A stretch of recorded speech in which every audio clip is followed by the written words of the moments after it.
तो verification of book dates और debtors में, किसमें बेटा, वेरिफिकेशन ऑफ बुक डेट्स और डेटर्स। फर्स्ट पॉइंट, वेरिफिकेशन करते टाइम पे व्हाई एंड हाउ, पहला पॉइंट दिया था। उसमें ऑडिटर को एविडेंस चाहिए, एविडेंस लेना पड़ेगा कि वो डेटर एग्जिस्ट करता है कि नहीं, कोई डेटर ओमिट तो नहीं किया आपने, ओमिशन तो नहीं हुआ है कोई एंट्री का, बराबर है, ओमिशन नहीं होना चाहिए, राइट है, एरर ऑफ ओमिशन नहीं होना चाहिए, वैल्यूएशन प्रॉपर होना चाहिए, डिस्क्लोज करना चाहिए आपको, उसको डिस्क्लोजर प्रॉपर होना चाहिए डेटर्स का। और देखो क्या ऑडिटर को असर्टेन करना है दैट जो भी डेट्स है, राइट है, जो डेटर है, बुक डेट्स है, वो एग्जिस्ट कर रहा है और वो ड्यू है कि नहीं, मतलब जैसे 3 मंथ्स का है, 4 मंथ्स का है, 5 मंथ्स का है, क्या टाइम पीरियड है, कभी ड्यू होने वाला है। और कोई भी डेट्स ओमिट नहीं होना चाहिए, no debts are omitted from books, बराबर है, मतलब एरर ऑफ ओमिशन कुछ नहीं होना चाहिए। जो भी डेट्स होगा दैट आर रिकवरेबल, डेट्स क्या होना चाहिए, रिकवरेबल। भाई नॉर्मल सी बात है, डेट रिकवरेबल ही होना चाहिए ना बेटा, जो डेटर्स है उससे पैसा आपको रिकवरेबल होना चाहिए एंड प्रॉपरली वैल्यूड होना चाहिए। ऐसा नहीं कि डेट्स मतलब आपने ऐसा सामान बेच दिया किसी को जहां से पैसा रिकवरेबल हो ही ना, वैसा नहीं, ठीक है, debts are recoverable and properly valued, ठीक है। और ये सब एविडेंस ऑब्टेन करने के लिए, right, such evidence is obtain through audit procedure of, वो ऑडिट प्रोसीजर ले सकता है कौन सा, रिकॉर्ड्स को एग्जामिन कर सकता है, एग्जामिनेशन ऑफ रिकॉर्ड्स, बराबर है, थ्रू वाउचिंग, भाई डेटर्स को क्या सामान बेचा है, उसका बिल क्या है, वाउचिंग क्या है, वाउचर्स, मतलब जो भी है सपोर्टिंग डॉक्यूमेंट चेक कर सकता है, ये तो वाउचिंग का फंडा हो गया। Ledger scrutiny, ledger account check करेगा, बराबर है, क्या चेक करेगा, लेजर अकाउंट, ठीक है, लेजर चेक करेगा, लेजर स्क्रूटिनी करेगा, डेटर्स का, सेल्स का, जो सेल्स का अकाउंट है, बराबर है, डेटर्स का अकाउंट, मालूम पड़ा कि नहीं, सेल्स में ये कौन सा सेल्स होगा, क्रेडिट सेल ही होगा ना बेटा, सेल्स में ये कौन सा सेल होगा आपका, क्रेडिट सेल्स, तो वो पूरा रिकॉर्ड एग्जामिन करेंगे। और वाउचिंग हमेशा याद रखना, वाउचिंग किसका होता है, इनकम एंड एक्सपेंसेस का, बराबर है। और वाउचिंग नॉर्मली आपको जूनियर ऑडिटर करते हुए दिखाई देगा, नॉर्मली वाउचिंग जूनियर ऑडिटर करता है, और वेरिफिकेशन करने के लिए कौन चाहिए, सीनियर ऑडिटर, वेरिफिकेशन आपका सीनियर ऑडिटर करता है, याद रखो, ठीक है, नॉर्मली। तो एग्जामिनेशन ऑफ रिकॉर्ड हो गया, रिकॉर्ड एग्जामिन करके डायरेक्ट कंफर्मेशन ले सकता है डेटर से कि भाई आपका इतना ही बैलेंस है क्या, आपने देखो इस कंपनी ने, जैसे टाटा कंपनी का आप ऑडिट कर रहे हो, तो आप फोन करोगे डेटर्स को, टाटा कंपनी के डेटर्स को, कि भाई आपको टाटा कंपनी ने इतने का माल बेचा है क्या क्रेडिट में, बराबर है, अमाउंट बोलोगे, बताओगे, तो वो बोलेगा हाँ बेचा है। या फिर आप कोई भी मोड से, लेटर से, बराबर है, करस्पॉन्डेंस से आप कंफर्मेशन ले सकते हो, right, direct confirmation from debtors. And analytical review कर सकते हो, क्या कर सकते हो, एनालिटिकल रिव्यू भी कर सकते हो, कैलकुलेशन कुछ करना है, कुछ रेशियो निकालना है, everything, right. So first of all पहला क्या पॉइंट हो गया, व्हाई एंड हाउ, क्या बेटा, व्हाई एंड हाउ। तो डेटर्स का वेरिफिकेशन करते टाइम पे ये सारी चीजें ध्यान रखने की, डेटर एग्जिस्ट होना चाहिए, कोई एंट्री मिस नहीं होनी चाहिए बेटा, और डेटर रिकवरेबल और प्रॉपरली वैल्यूड होना चाहिए, क्या, रिकवरेबल एंड प्रॉपरली वैल्यूड, जिसके लिए आप एग्जामिनेशन ऑफ रिकॉर्ड कर सकते हो, कंफर्मेशन ले सकते हो, बराबर है, एवरीथिंग क्लियर। तो ये आपके वेरिफिकेशन में फर्स्ट पॉइंट है, व्हाई एंड हाउ, कैसे, existence, non omission, valuation, disclosure, सब होना चाहिए बेटा डेटर्स का, और डेट्स रिकवरेबल होना चाहिए, मालूम पड़ा कि नहीं, डेट्स क्या होना चाहिए, रिकवरेबल, जिसके लिए आप कैसे करोगे, examination of records, ledger check करोगे, वाउचिंग करके सब पूरा डेटा वेरीफाई करोगे, ठीक है, चेक करोगे, एक डायरेक्ट कंफर्मेशन ले सकते हो बेटा, है कि नहीं, राइट। फिर सेकंड पॉइंट क्या बोल रहा है वेरिफिकेशन में, लेजर बैलेंसेस, क्या दिया बेटा, लेजर बैलेंसेस। अब लेजर बैलेंसेस में क्या है, what is given in this, ledger balances में क्या करना है आपको, जो ऑडिटर है, ऑडिटर ही शुड कैरी आउट, मतलब auditor, auditor should carry out debtors ledger scrutiny, debtors ledger scrutiny, मतलब ऑडिटर क्या करेगा, कैरी आउट करेगा debtors ledger scrutiny, debtor ledger का चेक करेगा, डेटर लेजर का स्क्रूटिनी करेगा, कवरिंग डेटर का ओपनिंग बैलेंस क्या है, पहले तो ओपनिंग बैलेंस, राइट, अब डेटर का ओपनिंग बैलेंस पता है ना सबको, टू बैलेंस ब्रॉट डाउन लिखते हो, डेटर क्या है, अपना असेट है ना, असेट का कौन सा बैलेंस होता है, डेबिट, तो डेटर्स अकाउंट में आप देखोगे ना, डेटर्स अकाउंट में किधर दिखेगा, टू बैलेंस ब्रॉट डाउन, सारे डेटर्स का देखना है कि हाँ ओपनिंग बैलेंस क्या है, पोस्टिंग प्रॉपर किया है कि नहीं। अब भी आपने उसको समझो क्रेडिट सेल और किया, बराबर है, क्रेडिट सेल ये मतलब समझो कि सेम ईयर में और क्रेडिट सेल किया है, सम मोर क्रेडिट सेल्स आर देयर, तो उसका क्या एंट्री है वो सब एंट्री चेक करो। क्रेडिट सेल करोगे तो किधर आएगा, डेटर के डेबिट साइड में आएगा, है कि नहीं। क्या दिखाओगे, टू सेल्स करके, that is credit sales, right. मालूम पड़ा, टू सेल्स का क्या हो जाएगा, टू का बाय में चला जाएगा सेल्स अकाउंट में, राइट। तो वो सब पोस्टिंग वोस्टिंग जो भी है, ओपनिंग बैलेंसेस, टोटलिंग, कास्टिंग देखो, कैलकुलेशन, टोटलिंग, ये सब देखो। डेबिट्स एंड क्रेडिट्स को मैच करो, matching debits and credits and closing balances. तो ये सब तो कॉमन चीज है बेटा ऑडिट करते टाइम पे। ऑडिटर को जब लेजर बैलेंस को वो स्क्रूटनी करेगा, डेटर्स लेजर बैलेंस, तो ये सब तो करना ही है उसको, ये सब चेक करना ही है, तरह से वेरीफाई कर रहा है ना डेटर्स के बैलेंस को कि हाँ ओपनिंग बैलेंस कितना है, पोस्टिंग हुई कि नहीं बराबर, कास्टिंग, कास्टिंग मतलब टोटलिंग करेगा, कैलकुलेशन करेगा, एवरीथिंग, डेबिट्स एंड क्रेडिट्स को मैच करेगा, बराबर, matching debits and credits and closing balances, right. And he should check, the auditor should check in the schedule of debtors. Auditor क्या करेगा, he should check in the schedule of debtors whether the age of debt is shown rightly, बराबर है। मतलब और क्या check करेगा वो, जो शेड्यूल ऑफ डेटर्स है उसमें चेक करेगा एज ऑफ डेट, मतलब वो डेटर कितने पीरियड का है, 2 मंथ्स का है, 3 मंथ्स का है, बराबर है। उसका मेच्योरिटी मतलब उसका ड्यू डेट क्या है, कितने मंथ्स का आपने क्रेडिट दिया है उसको, 2 months, 3 months, 4 months, 5 months, 6 months, whatever, ठीक है। The age of debt is rightly shown, ठीक है। Any debts are overdue, कोई ऐसा डेट है जो ओवर ड्यू है, वो सब देखेगा। कुछ और क्या देखेगा, any provision for discount, allowance, right of is required, किसी डेटर्स के लिए कुछ हमको इन फ्यूचर में कुछ डिस्काउंट देना पड़े तो उसके लिए कुछ प्रोविजंस, बराबर है, राइट ऑफ, ये जरूरी है क्या, तो वो सब देखेगा। वो सब के लिए उन्होंने क्या प्रोविजन किया, उन्होंने कुछ प्रोविजन दिखाया है, provision for discount, allowance, write offs, बराबर है। तो ये सब शेड्यूल ऑफ डेटर्स में ही should check, auditor should check in the schedule of debtors whether debt is shown rightly, कोई डेट्स ओवर ड्यू है उसको शो किया है कि नहीं, और कुछ provision for discount, allowance, writes off, जो राइट ऑफ है उसका क्या उन्होंने ट्रीटमेंट दिया, क्या प्रोविजन किया, तो एवरीथिंग। सो वो सब वो लेजर बैलेंसेस में क्या करेगा बेटा, चेक करेगा, इधर लेजर बैलेंसेस में देखेगा, चेक करेगा, बराबर है कि नहीं, मालूम पड़ा, समझे कि नहीं। आप प्रोविजन करोगे तो क्या होगा, पीएनएल को डेबिट करना पड़ेगा, कुछ भी अगर आप प्रोविजन कर रहे हो तो आपको क्या करना पड़ता है, पीएनएल को क्या करना पड़ता है, जो प्रॉफिट एंड लॉस अकाउंट है उधर ही से प्रोविजन करोगे ना बेटा, बराबर। तो प्रोविजन को डेबिट करना पड़ता है, मतलब प्रॉफिट एंड लॉस को डेबिट करना पड़ता है कि नहीं। किससे डेबिट करोगे, to provision for discount, like that, बराबर। तो याद रखने का वो सब उसको ध्यान देना है। तो प्रोविजन फॉर डिस्काउंट थोड़ी डेटर्स के अकाउंट में क्रेडिट करोगे, वो डेटर्स के अकाउंट में नहीं जाएगा, वो तो प्रोविजन है ना। जो रियल डिस्काउंट दिया है, जो आप डिस्काउंट दे चुके हो वही डेटर्स के क्रेडिट में जाएगा। प्रोविजंस कभी भी क्रेडिट में नहीं दिखता, दिखा है क्या आज तक, कभी कभी लिखा है आपने प्रोविजंस को, provision for doubtful debts debtors के क्रेडिट साइड में लिखा है क्या कभी आज तक, लिखा होगा तो बहुत गलत किया है, याद रखना। वहां आप जो बैड डेट्स होता है, जो हो चुके हैं डिस्काउंट अलाउड कर चुके हैं, वो सब लिखते हो। प्रोविजंस कभी भी डेटर्स के क्रेडिट में नहीं लिखते। प्रोविजंस के लिए आप पीएनएल क्रिएट करते हो ना बेटा, पीएनएल में से क्रिएट करते हो ना प्रोविजन, तो उधर जाएगा वो चार्ज अगेंस्ट पीएनएल है, charge against profit and loss है, समझा। So this is what ledger balances which you all have to remember it, ठीक है, बराबर। तो ये भी देखो, ये भी सेकंड पॉइंट हो गया आपका वेरिफिकेशन का। Then after that next point, बराबर है, नेक्स्ट पॉइंट क्या हो जाएगा, थर्ड पॉइंट। सो क्या, confirmation means third point is what, confirmation. तो कंफर्मेशन मतलब क्या हो गया, यहाँ आप डायरेक्ट कंफर्मेशन लोगे फ्रॉम डेटर से कि आपका बैलेंस कितना है, वो बताएगा। उसके बेसिस पे अगर कुछ भी रिकंसिलेशन या एडजस्टमेंट होता है तो वो कंपनी ने किया था कि नहीं किया था, वो पूरा कंफर्मेशन लेगा। And direct confirmation from debtor is the best method, क्या, इट्स अ बेस्ट मेथड, मालूम पड़ा। उससे उसको मालूम पड़ जाएगा कि भाई हाँ कुछ एंट्रीज में मिस्टेक तो नहीं है, कहीं ये डेटर का बैलेंस सॉरी ज्यादा तो नहीं दिखाया, समझा कि नहीं, मालूम पड़ा। विंडो ड्रेसिंग करने के लिए डेटर का बैलेंस ज्यादा तो नहीं दिखाया भाई, हो सकता है।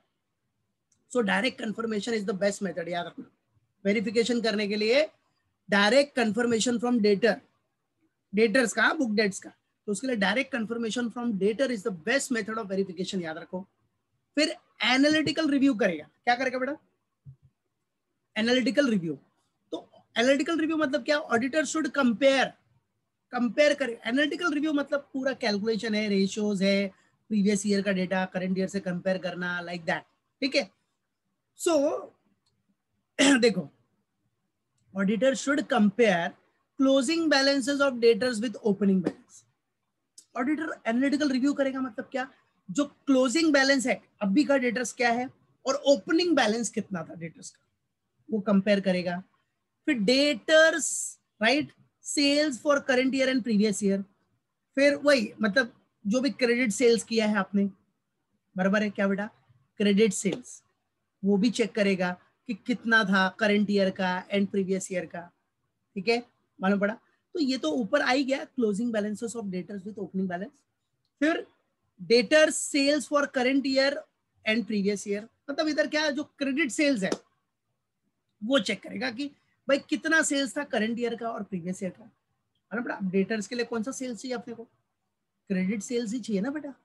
क्या चाहिए अपने को?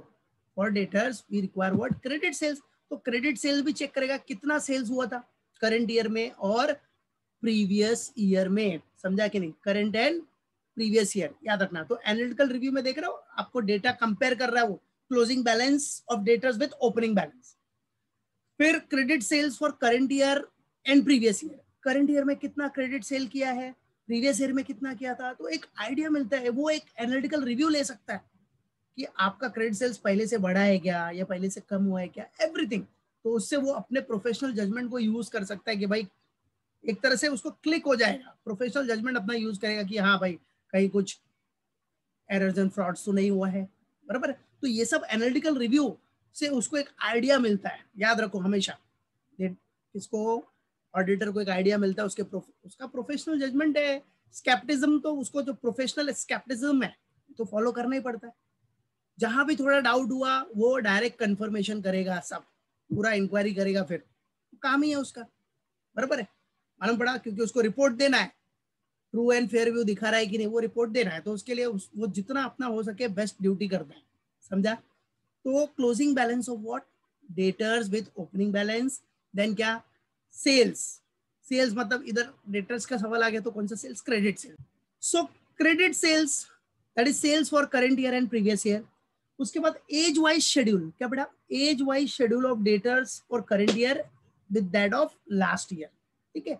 एज वाइज शेड्यूल चेक करेगा कि भाई करंट ईयर में आपने डेटर्स को कितना क्रेडिट पीरियड दिया है, लास्ट ईयर में कितना क्रेडिट पीरियड दिया था।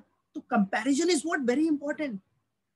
ये एनालिटिकल रिव्यू बहुत इंपॉर्टेंट है बेटा, याद रखना। ये ऐसे ही नहीं करता ऑडिटर, टाइम पास नहीं करता, इससे उसका, बराबर है, वो उसका जजमेंट, राइट है, वो अपना प्रोफेशनल व्यू दे सकता है, राइट है। मतलब बेटा उसको क्लिक होगा कि क्या कंपनी ने कुछ एरर्स या फ्रॉड्स किया है कि नहीं, ये भी उससे क्लिक कर सकता है वो, राइट है। क्या कंपनी ने क्या किया, मैनिपुलेशन किया।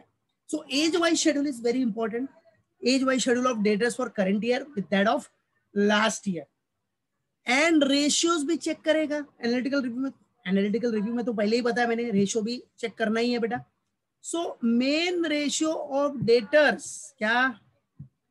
Main ratio of debtors, that is debtor turnover ratio etc for current year with that with those of last year, ठीक है।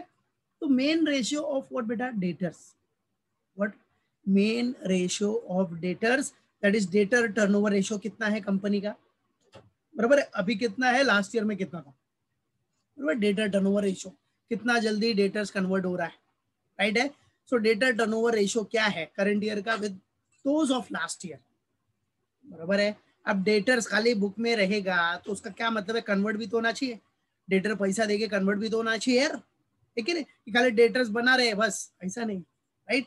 सो main ratio of debtors that is debtor turnover ratio for current year with those of last year, वो भी verify करेगा। सो this is what analytical review, क्या बेटा? ये सब analytical review, तो ये ऑडिटर को करना ही है। फिर कट ऑफ ट्रांजेक्शन, क्या बेटा? Cut off transaction. Cut off transaction तो देखो सब में कॉमन पॉइंट है, समझा। कट ऑफ ट्रांजेक्शन, ये आपको सब में कॉमन पॉइंट मिलेगा कि जो ईयर एंड वाले ट्रांजेक्शन है, ईयर एंड वाले ट्रांजेक्शन पे ऑडिटर को ज्यादा ध्यान देना है।